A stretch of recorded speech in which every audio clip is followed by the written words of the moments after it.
"200 years ago in Europe, wars between France and Great Britain had become ongoing. On the North American continent, the United States was still a young nation trying to establish itself among other nations. Because Great Britain needed sailors in their war with France, they began to stop American ships on the Atlantic and to arrest and impress American sailors. By 1812, the United States went to war with Great Britain to stop this action. The Marblehead Peninsula, part of a region in Ohio known as the Firelands, was settled primarily by families from Connecticut whose homes were burned during the Revolutionary War by British raiders. After the war, they ventured west to claim a tract of land awarded them by the young U.S. government as compensation for their losses. The Firelands today occupies Erie, Huron, and Ottawa counties of Ohio. By the beginning of the War of 1812, this region, still very much like the frontier, was becoming dotted with towns and farms. The American war effort in this part of the country relied heavily on the food and supplies that the local settlers produced. The Northwest regions, claimed by the United States, had been homeland to the Native American people for millennia. They feared the loss of their lands to the increasing number of settlers of the American frontier. Because of this, the Native Americans sided with the British. The skirmish on the Marblehead Peninsula was the first conflict in Ohio of the War of 1812. In commemoration of that conflict and other events of local history, the Ottawa County Historical Society presented a program to enlighten visitors and the public about what had happened here. The event was designed to last 2 days and would include workshops, presentations of local history, and folklore. As fate would have it, not everything went according to the preparations. The troupe of reenactors canceled at the last minute, and in the midst of the memorial dedication, a thunderstorm began. Despite this unexpected chain of events, the participants and spectators remained steadfast and rose to the occasion. The result was an excellent program with performance, audience, conversation, and community engagement.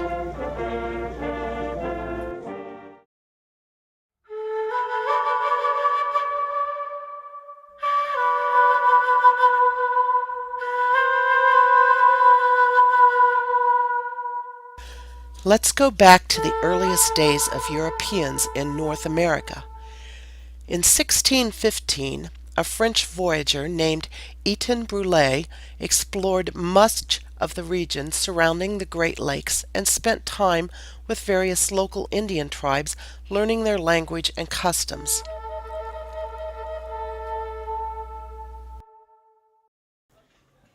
In 1615, actually I set out in September of 1615 to explore the southern Great Lakes, and on All Saints Day I founded the Toussaint River.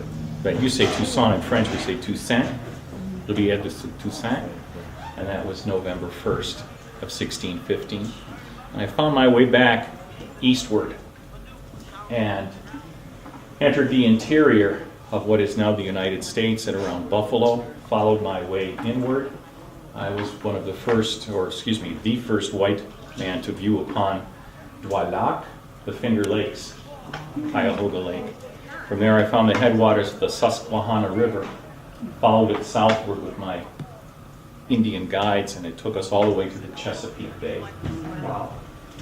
That was in 1618, and then in the spring of that year I started my way back northward, up the Susquehanna, and at one point we had all parted to go our separate ways, and I was lost in the woods, and I was hungry and starving, and fell upon the Iroquois, and they were interested in me, and they asked if I was any relation to the French that had made war upon them. And I said, I am French, but I'm here to represent a new nation to you. Well, they would have nothing of that, and set themselves upon me and tortured me for 3 days until the chief intervened, and he had taken a liking to me. And I had lived with them for a while. The time I spent with them was a blur, but in the next spring I made my way back to Huronia. The Iroquois and the Huron were traditional enemies, so I was lucky to get out with my life.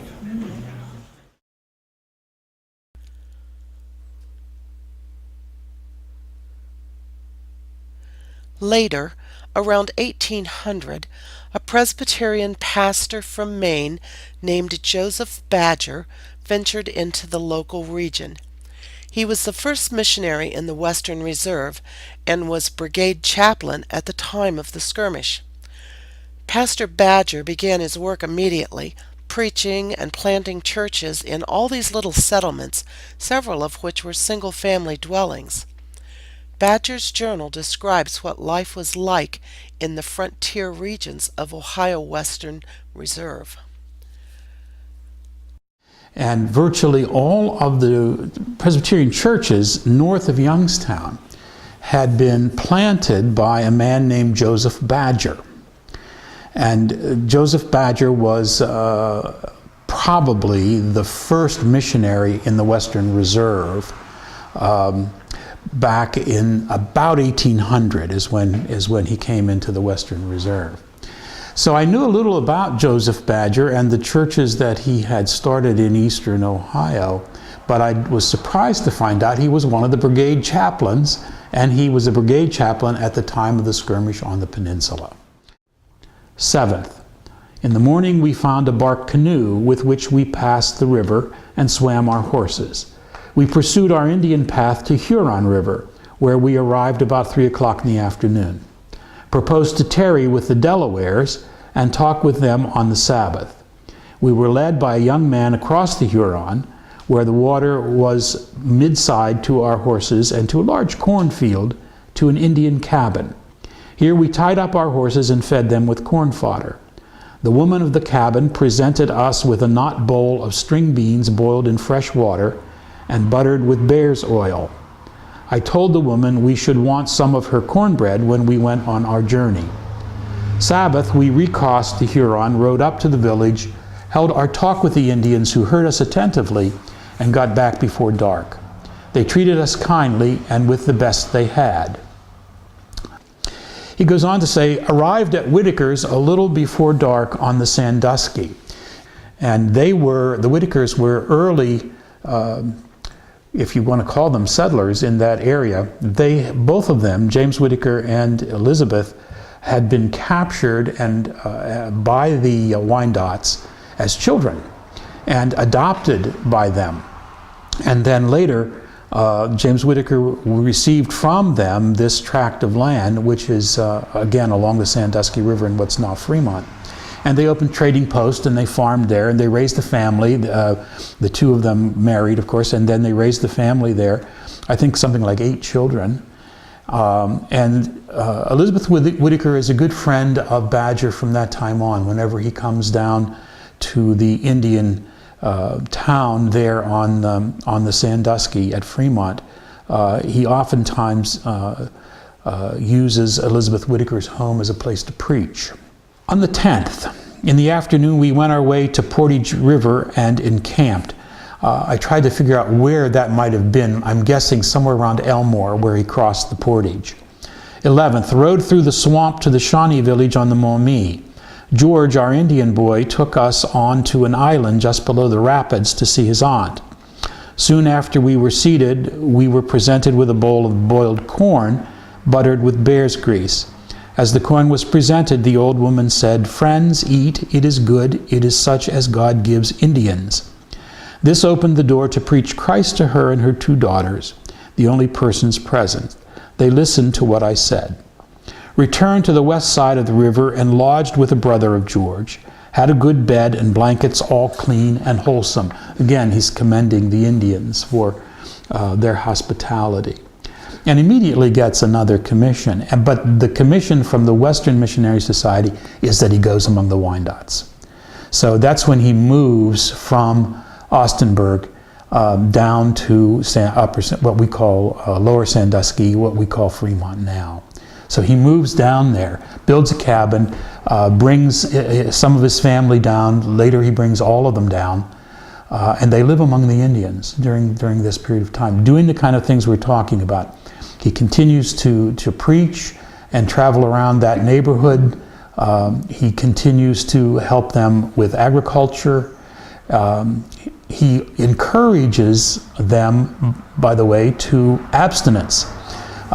This is, you say, well, missionaries in this period of time, Puritans and all, of course they would be abstainers. But Badger's motive to promoting abstinence among the Indians is different. It's not because drinking is a sin. He doesn't even dwell on that. What he does dwell on is that the white traders who come through and sell alcohol to the Indians do it to gain advantage over the Indians. When the Indians are drunk, then they can buy their pelts and their food and even their land off of them for pittances, or for just in exchange for the alcohol. So Badger's constantly working to promote abstinence, and the chiefs support him in this because they understand what's happening too. And so they manage to overcome, while Badger is at Lower Sandusky, he manages to drive out the traders who have been there trading whiskey to the Indians, and have them replaced by people from the government who are not going to be trading in whiskey.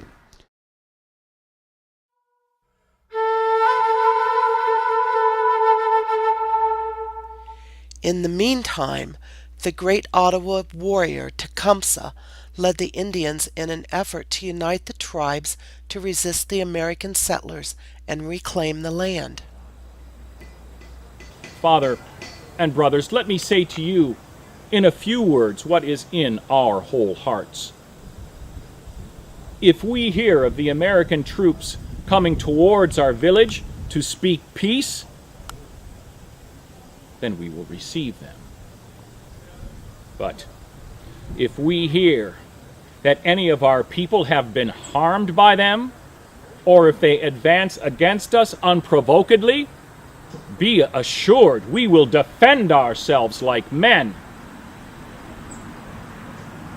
And if we hear that any of our people have been killed by them, then we will immediately send out to all the nations honor towards the Mississippi, and this island will rise like one man.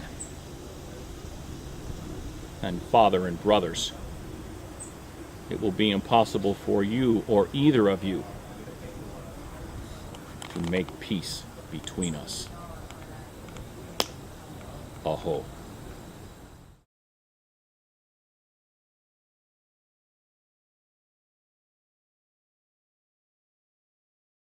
it began to look like the war was a war was going to break out, and so when this appears to be coming, Badger gets all of the chiefs from both Upper and Lower Sandusky together to talk to them, and what he says to them is, in effect, is the Americans fought the British a long time ago already and defeated them.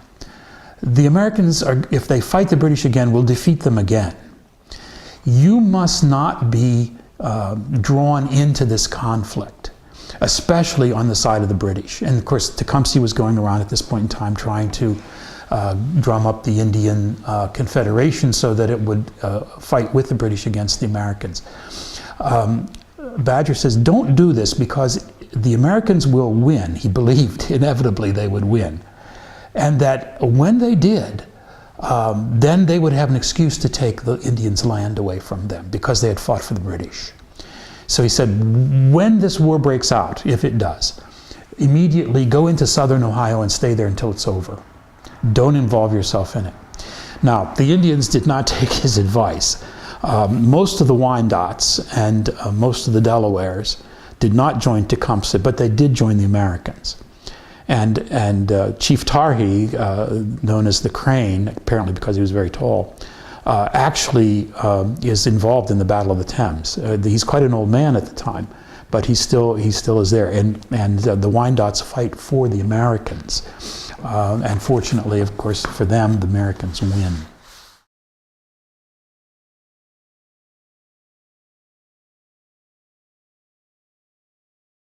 War on Great Britain was declared in June of 1812. We wanted Canada for ourselves, and it was thought that this would be an easy war to be won simply by marching, as Thomas Jefferson famously observed. But with the surrender of Fort Detroit on August 15, 1812, we all realized that this would be a protracted engagement. North America at the time was caught in what was called the Little Ice Age. Seeds that were planted would not germinate.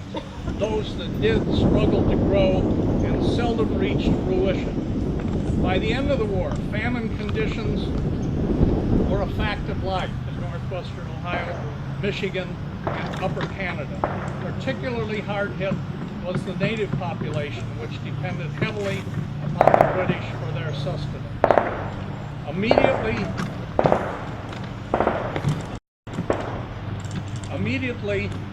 food to feed the army and the civilians became an issue.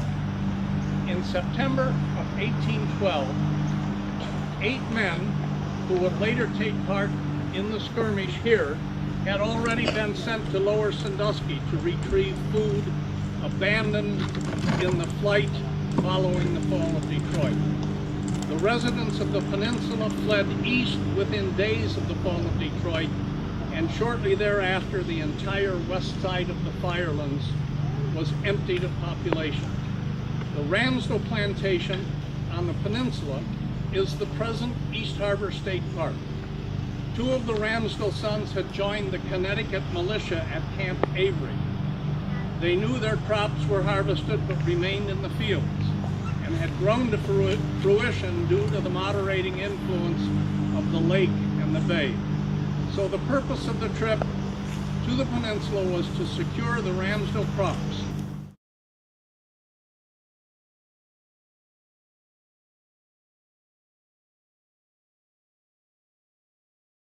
So we decided to check it out. I and my brother Valentine were part of the group that came ashore, a very small group, on September 25th, almost 200 years ago today. We were very quiet. Went about 8 miles across the island. When we got to the old farmstead, crept very quietly through the cornfield, and what did we see? A group of maybe 40 Native Americans out there having a big banquet on corn and honey. So we knew the enemy was here. We had reinforcements over here at Cedar Point. Proceeded to the Ramsdell Plantation. Now we knew the enemy had been there because we saw a spot where there were still smoldering campfires, and signs of butchered beef. They had been there having a luau, but they were gone. So we proceeded and secured the wheat crop. Proceeding through a section of woodland where there was waist-high prairie grass. There was no sign of the enemy. And suddenly the enemy jumped up from the weeds and perfect synchronization opened fire on us.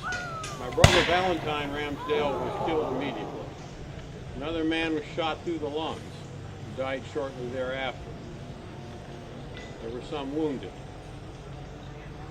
Captain Cotton heard the uproar, and he and his force turned around and began to come to our assistance. We looked around, the enemy was gone. This was a Native American tactic. You draw the enemy in, you open fire, and then you scatter. And that's exactly what they did. Where's the enemy? Gosh, they let out a war whoop and they disappeared. The battle raged the 8 or so miles from the present-day East Harbor State Park to this place through high prairie grass and fallen trees. There had been a tornado, much like the situation at the Battle of Fallen Timbers. Upon the return, the 8 stationed here had been chased off and 3 were found dead. Of the 64, about 20 men escaped in the scuttled boats, which remain by plugging the holes in the boats with their clothing. 20 escaped down to Bay Point carrying their wounded with them, and 20 took refuge in Benaja Walcott's cabin, from which they were rescued 2 days later, October 1st of 1812.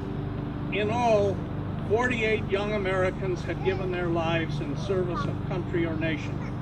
They were all young, believed in their cause, and fought bravely for an ideal and homeland they sought to preserve. 8 militiamen perished and 40 Native Americans died that day.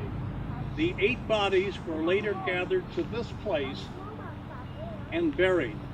The Native Americans removed their dead from the battlefield for later burial, as was their custom.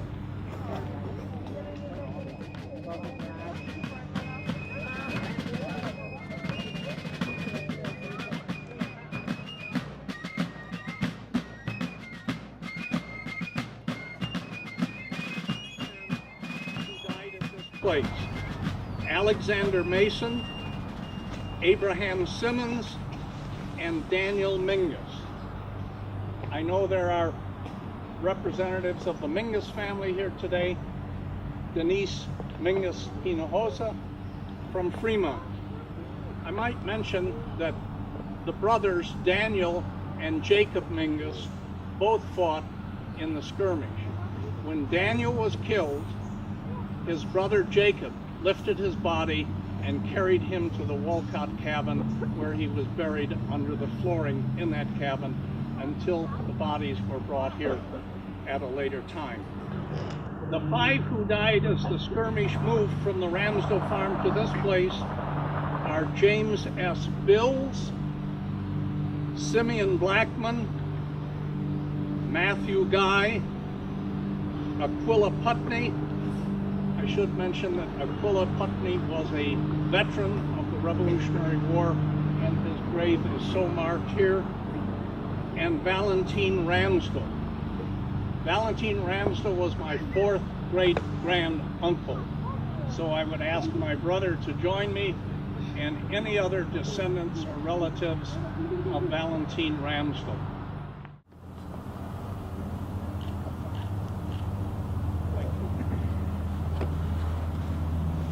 At this time, I am pleased to introduce to you Congressman Joshua R. Giddings of Jefferson, Ohio. Joshua Giddings participated in the skirmish as a 16-year-old boy. In 1812, Giddings joined a unit of the Connecticut militia bound for Fort Avery on the Huron River. He witnessed the death of 3 of his colleagues. Later, as a U.S. congressman, he championed the cause of abolition.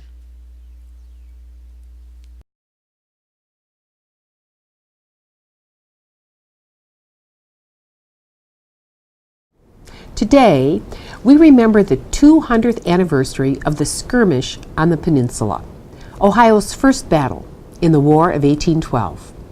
We honor the men, 8 Ohio militiamen and 30 Native Americans who lost their lives. And we commend the bravery and devotion that guided all those who stood here in sacrifice for their beliefs. Today we can draw inspiration from the courage of those who fought here. As we remember their sacrifice, our minds also turn to the men and women risking their lives right now in service to our nation.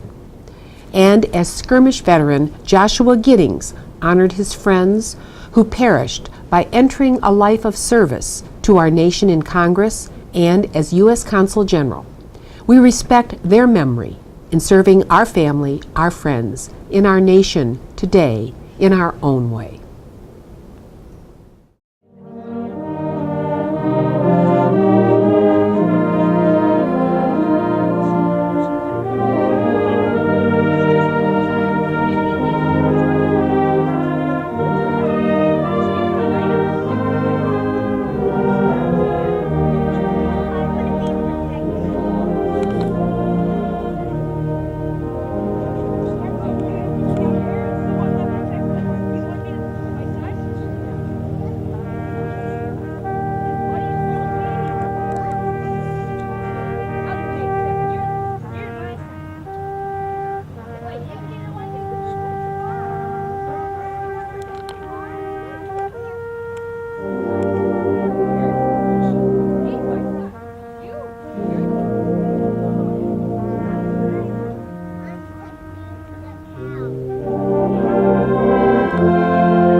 So in a war which nobody really won, which these poor Native American people lost terribly, this was in fact a minor skirmish, but it wasn't minor to the people who took part in it. The man shot through the groin suffered real pain. The man with the sucking wounds from a lung shot out here died a real death. And those on the other side died real deaths too. It wasn't small for them. In the end, when the war was over, the border went back to where it was, and it was all over with. Nobody had really gained much of anything, but these Native American people lost big. After the death of Tecumseh, in October of 1813, up at the Battle of Moraviantown, within 30 years, nearly all Native American people were forcibly marched west to strange new countries known as Kansas and Oklahoma today. Taken away from their homeland, taken away from everything they had ever known, all that was familiar, all that they believed was theirs. A dark chapter in history that includes the infamous Cherokee Trail of Tears and the Choctaw Trail of Tears, and the less known but equally tragic Wyandotte Trail of Tears and all the other trails of tears involving Native American people here in the Ohio country.